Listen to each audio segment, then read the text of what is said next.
Hello, hello, la communauté, je souris, oui, vous entendez mon chien, pas ma chienne Mélina, je ne vous l'ai pas présentée, ça va être l'heure de son repas, donc quand elle entend qu'on va chercher ses croquettes, elle aboie, ça veut dire qu'elle a compris qu'on allait lui donner à manger, et j'avais envie de vous le partager. Et ce soir, je vous retrouve dans cette vidéo parce que je sens que j'ai des messages à faire passer, que j'ai une canalisation qui se met en place. Alors, comment ça se passe pour ceux que je n'ai pas encore décrit quand j'ai une canalisation qui se met en place? Donc, il faut savoir déjà quand on canalise des messages, pour les médiums, pour ceux qui sont réceptifs aux messages, qui canalisent des messages et des énergies, ça ne se met pas en place tous de la même manière parce qu'en fait, on a nos propres filtres. On a notre propre personnalité et notre propre canal. Donc ça va, en fait, la canalisation, la manière dont ça va se dérouler et par quels canaux de réceptivité, ce que j'entends, est-ce que ça va être plutôt une intuition, est-ce que c'est plutôt au niveau du corps qu'on va le percevoir? Ça, c'est propre à chacun et c'est propre à un instant T au contexte. Et c'est propre au message en lui-même en fait. En fait, on ne choisit pas, c'est les énergies invisibles, le monde invisible, les guides, les énergies universelles. Ce qu'on va recevoir, voilà, comment ça va se dérouler, on ne le choisit pas en fait. Et c'est en lien avec la teneur du message en lui-même, à un instant T. Et on ne sait jamais à qui ça va parler. Voilà, je tenais à vous le dire. Là, j'ai reçu une impulsion et j'ai commencé à canaliser un message en écoutant de la musique et même un peu avant. Et en fait, ce que ça me disait, ce que je ressentais, c'est que ça parlait des nouvelles énergies. Des nouvelles énergies qui descendent sur Terre. Alors par contre, je tiens à faire une précision parce qu'on m'amène à la faire, cette précision. Il n'y a pas de besoin de rentrer dans de polémiques. Est-ce que c'est vrai, pas vrai? Est-ce que c'est des fausses croyances? Comme je le répète, chacun ses croyances. On va revenir sur un message concret. Je vais vous parler des énergies, mais je vais revenir sur du concret parce que les deux sont liés. Le monde, en fait, on est tout le temps en train de travailler cet équilibre entre la dimension spirituelle et la dimension terrestre. L'un ne va pas sans l'autre et les deux sont complémentaires. En fait, ce qui se passe dans les énergies, à un moment donné, ça se répercute, ça fait un effet miroir dans la matière. Donc il n'y a pas besoin, ce que j'entends, c'est qu'il n'y a pas besoin de rentrer dans une polémique. Moi, ça me parle, moi, ça ne me parle pas. Voilà. En fait, les énergies, ces nouvelles énergies, c'est déjà nous amènent à être dans l'accueil, à apprendre à être dans l'accueil, à réceptionner ce qui vient, en termes d'intuition, en termes d'énergie, de pensée, de croyance, que ça vienne d'autres personnes. Même si c'est pas notre vision des choses, même si à la base c'est quelque chose qui ne nous parle pas du tout, c'est de réceptionner. Et puis après, plutôt que de réceptionner et de voir après par la suite, de dire oui, et de voir ce qu'on en fait après avec tout ça. Et comment surtout on l'applique dans notre vie de tous les jours. Donc prenez uniquement ce qui résonne, c'est général, je ne sais pas à qui ces messages vont parler. Je vais utiliser les saisons de la sorcière. Là on est beaucoup sur en fait on dirige sur l'archétype de la sorcière avec cet oracle et sur le tarot revisité, tarot Marseille revisité, le tarot de la sorcière. Donc on va voir ce que ça va nous dire. N'hésitez pas à vous installer confortablement. Merci de votre présence, de votre soutien, merci pour vos abonnements, pour vos retours. Je tenais à le préciser parce que j'ai une personne qui me dit qu'elle n'entend pas correctement mes messages dans les vidéos. Effectivement, pour le moment, je n'ai pas de micro à disposition, je n'ai pas la possibilité d'investir pour l'instant dans le fait de posséder un micro au niveau des conditions matérielles. Donc pour le moment, c'est pas possible de mon côté d'investir plus et davantage sur la chaîne, plus que je ne le fais déjà en fait. Et parce que tout à chacun, on a chacun nos priorités. C'est pas nos priorités dans le sens où ça n'a pas de la valeur pour moi. Bien sûr que la chaîne a de la valeur et ce que je fais, ce que je vous transmets en vidéo et le fait de faire grandir la communauté, ça a énormément de valeur et de respect pour moi. C'est très très important, ça me tient à cœur. Mais voilà, on fait comme on peut et souvent on a beaucoup de paramètres et de choses à allier dans notre vie de tous les jours et on essaye de concilier tout ça. Donc on verra par la suite. Je tenais à vous le dire. Donc merci à vous. On va commencer. Et puis, oui, on va commencer. Alors, pour les saisons de la sorcière. Donc prenez uniquement ce qui vous parle, hein, selon votre intuition. Voilà. Vous êtes libre d'interpréter un message comme ça vous parle en fonction de votre situation actuelle ou pas du tout. Donc là, ça va être des messages plutôt collectifs et généraux. Et surtout, ce qui est important, c'est voir comment le ressentir, comment vous pouvez l'appliquer dans votre vie de tous les jours, ces messages. Pour que, voilà, ça reste, pour que ça se concrétise. Alors, qu'est-ce qu'on veut bien nous dire ici? Qu'est-ce qu'on est amené à nous transmettre dans cette vidéo, dans cette quittance, à cet instant présent, pour le collectif de la chaîne, au niveau collectif et général, pour ceux qui résonnent avec cette guidance? Qu'est-ce que les guides ont besoin de nous transmettre? J'entends plutôt ont besoin de nous transmettre. Je vais prendre plusieurs cartes et je vais vous montrer les cartes après, et puis je vais vous dire ce que j'en ressens. Alors, qu'est-ce qu'on veut bien nous dire au niveau des énergies actuelles, de ce que les guides ont besoin de nous transmettre ici et maintenant? J'ai une deuxième carte. Là, on est une carte plus sombre. Qu'est-ce que les guides veulent bien nous transmettre? Qu'est-ce que les guides ont besoin de nous transmettre? Ah, justement, l'incarnation. C'est la carte que je vais vous parler en premier. De revenir dans du concret. De voir, en fait, comment ces énergies spirituelles qui nous traversent, comment ces enseignements, comment cette connexion qu'on partage avec le monde céleste, avec le monde invisible, comment on peut le mettre en application et dans notre vie de tous les jours, dans notre vie quotidienne concrète. C'est ça ce dont ça nous parle avec l'incarnation. Comment cette sagesse accumulée au fur et à mesure des leçons apprises, au fur et à mesure des leçons acquises au cours de notre vécu, cette sagesse acquise, comment on peut la mettre au service de notre incarnation et de notre vie de tous les jours, pour l'ancrer dans la matière. Et moi, ça me parle parce que c'est important aussi pour moi. Donc si ça résonne pour moi, c'est que ça résonne pour d'autres personnes. Donc je vous montre la carte. Désolée si vous entendez du bruit. Alors, on a l'incarnation, désormais détachée de la chair, une ensorcelante berceuse apaise ma douleur à l'heure où le ciel saigne pour mon cœur et pour l'incarnation que je dois revendiquer. C'est très fort parce qu'on parle de... En fait, ça me parle que le ciel, donc comment vous le représentez, les guides, les énergies invisibles, les âmes, comment dire, vos chers disparus, ceux qui sont partis de l'autre côté, vos défunts, vos ancêtres, même ceux que vous n'avez pas connus, en fait sont conscients d'une douleur que vous vivez, d'une souffrance que vous vivez, que vous ressentez, pour ceux à qui ça parle. Et en fait, ils en sont conscients, et c'est comme s'ils partagent votre douleur avec vous. Et que pour certaines personnes, ils savent très bien que le fait de s'incarner dans cette vie terrestre, dans cette époque dans laquelle nous vivons, c'est loin d'être un parcours facile pour certaines personnes. Et là où ils le savent en fait. Les guides, le monde invisible, les énergies, enfin, comment vous les représentez, vos êtres chers disparus, ils en sont conscients et ils le savent très bien et ils ressentent votre peine et votre douleur et ils la partagent avec vous.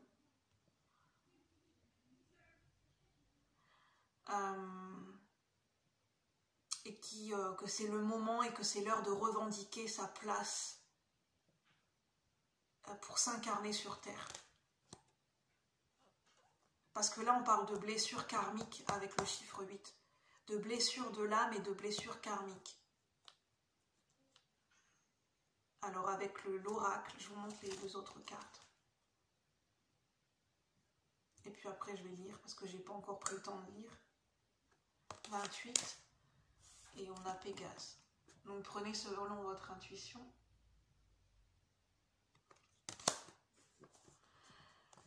On parle de libération avec Pégase. Et Pégase, c'est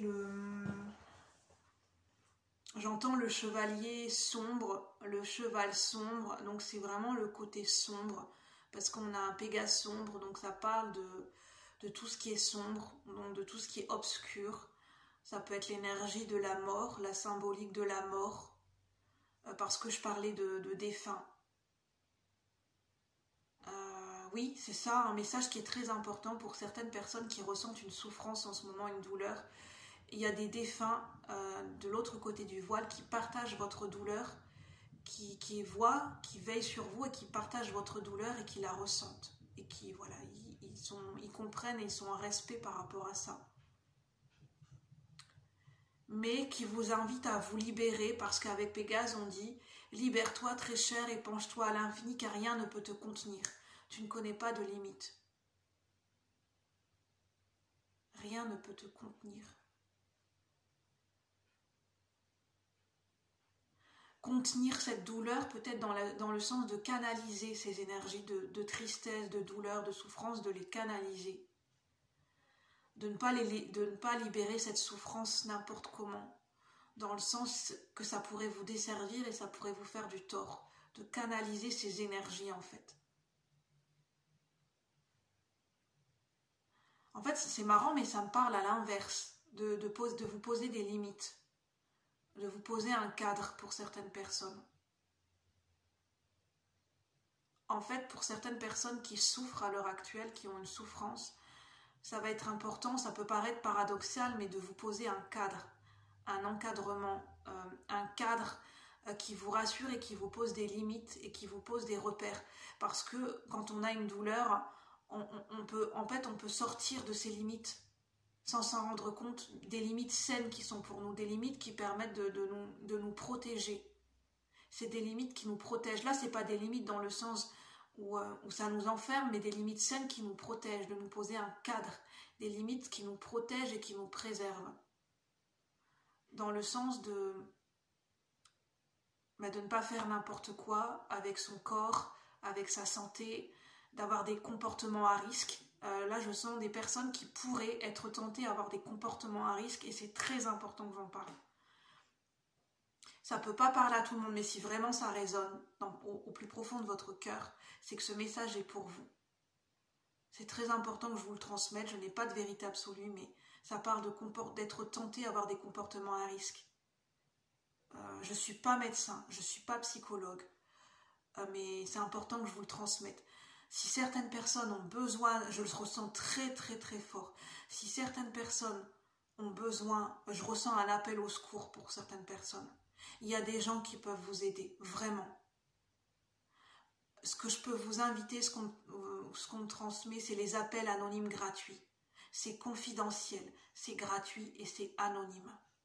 Et vous avez à l'autre bout du fil une personne qui est à votre écoute si vous n'avez personne à qui parler.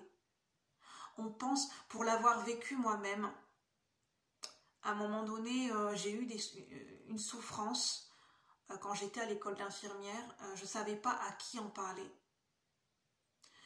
Et en fait, de par mon parcours, je me rends compte que on pense que le fait de rester dans notre silence, c'est ce qui va nous libérer. Mais en fait, c'est encore plus dangereux en fait parce que on pense qu'on n'arrivera pas à s'exprimer, que c'est dangereux pour nous de s'exprimer, qu'on n'arrivera pas à libérer la parole. Mais qu'il n'y aura personne à notre écoute, mais il y a des gens qui peuvent être à votre écoute, qui seront bienveillants dans l'écoute et qui sauront vous comprendre. Et vous écouter. Vous trouverez toujours une oreille attentive. Même des personnes étrangères, une psychologue, un médecin, un ami de la famille en qui vous avez confiance, un professeur, une personne référente, une infirmière scolaire, des associations, vraiment, il y a vraiment des associations, il y a des personnes qui sont là pour vous guider, vous aiguiller, sans vous juger, qui sont là vraiment pour vous aider. C'est très important que je vous le dise. Que vous n'êtes pas seul et qu'il y a des personnes qui peuvent vous aider.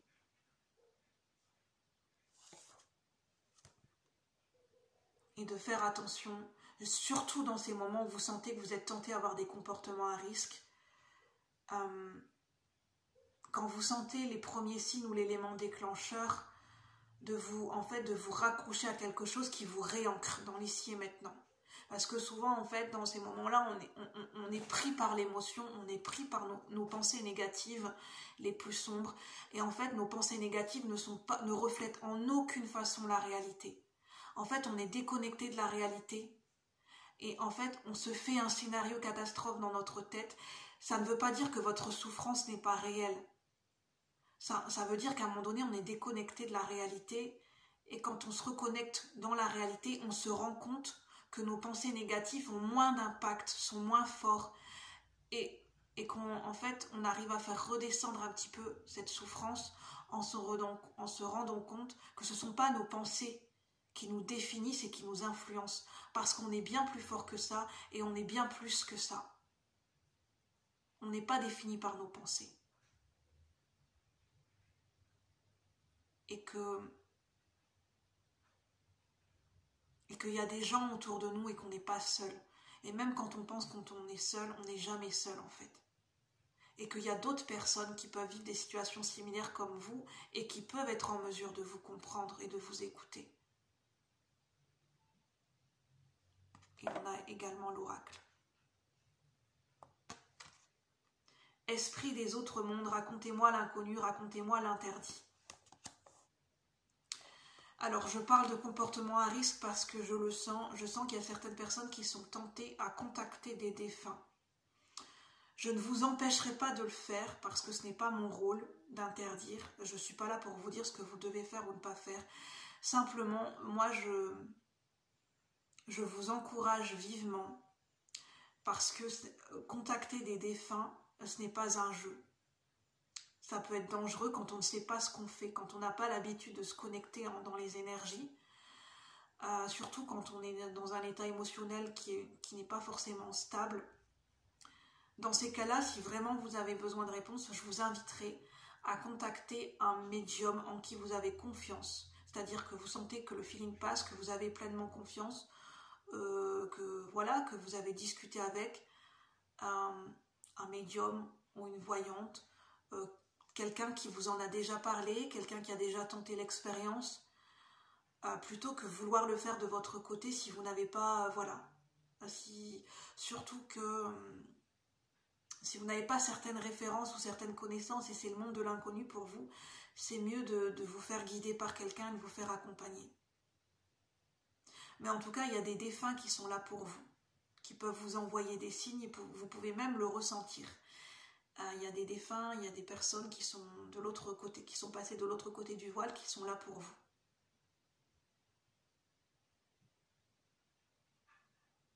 Je ne m'attendais pas du tout à ça comme message, mais le très important, c'est l'incarnation. Vous avez votre place sur Terre. Vous êtes aimé par la vie. Vous avez votre place sur Terre. N'en doutez pas. Ne laissez pas vos pensées négatives croire que vous êtes seul, isolé, que vous n'avez pas votre place dans ce monde. Ça prend du temps d'accepter son incarnation, d'accepter de s'assumer, de se découvrir, de prendre sa place sur Terre. Ça demande du temps. Et ça ne se fait pas en un jour. Et que voilà, en fait ce qui va vous aider, c'est de vous reconnecter petit à petit à vous-même. Et de vous réancrer dans la vie de tous les jours, en faisant des activités qui vous réancrent.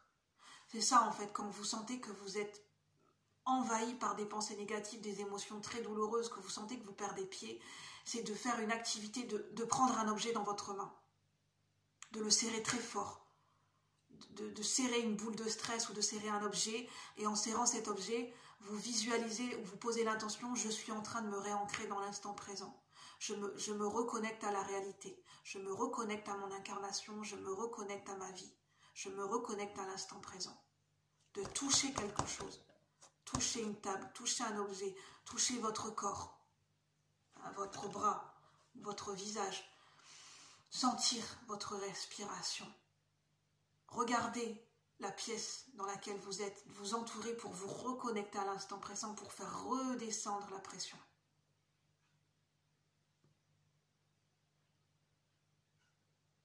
Ou de marcher, libérer la tension et pour vous réoxygéner en même temps. Voilà ce que je vous conseille.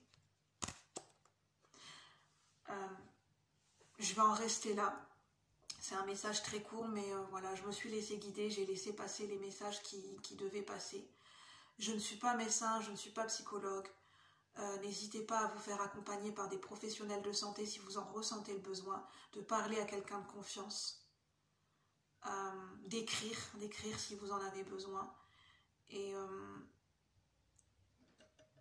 comment dire, et que vos choix de vie vous appartiennent. Et que les messages résonneront avec les personnes qui ont besoin de l'entendre. À bientôt la communauté. Bye bye, merci. Bonne soirée.